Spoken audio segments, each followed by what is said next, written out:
তাদের কোনো রকম প্ল্যান থাকে না, কিন্তু হঠাৎ করেই তারা প্রেগনেন্ট হয়ে যায়। আর অনেক দিন পর সেটা জানতে পারে, হতে পারে সেটা 2 মাস, 3 মাস, 4 মাস পরে জানতে পারে।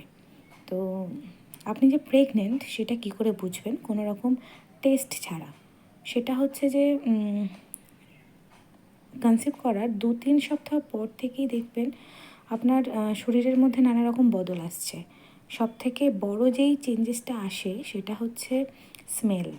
দেখবেন মাছ, ডিম, মাংস এই সমস্ত কিছুতেই না একটু বেশি আঁশটে গন্ধ পাবেন। অনেকে আছে যারা মাছ খেতে পারছে না।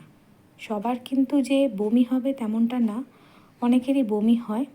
মর্নিং সিকনেসটা দেখা যায় 3 মাস পর থেকে। তার আগে খুব কম মানুষের মর্নিং সিকনেসটা আসে। সকালে উঠলে বমি বমি ভাব, এই জিনিসটা খুব কম লোকের আসে। তবে হ্যাঁ, একটু ক্লান্তি আর স্মেল ব্যাপার যেটা বললাম সেটা কিন্তু মোস্ট ইম্পর্ট্যান্ট। আমার ক্ষেত্রে যেটা হতো, আমি একদমই মাছ খেতে পারতাম না।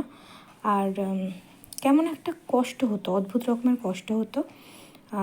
আমার খিদেও পেত না, মানে খিদে পাচ্ছে কিন্তু খাবার ইচ্ছাটা খুব কমে গেছে। তো এক একটা মানুষের এক এক রকম সিমটম থাকে।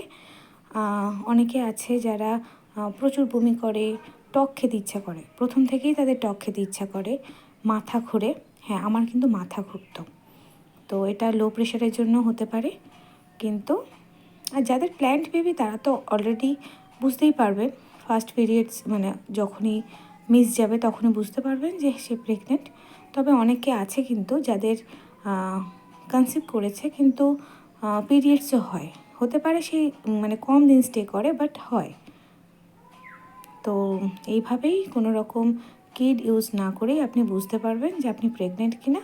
সিমটম হচ্ছে যে একটু শরীরটার ক্লান্তি, মাথা ঘোরা, অলস ভাব, আর হচ্ছে স্মেল, আষ্টে গন্ধ পাওয়াটা খুব বেশি হয় এই সময়।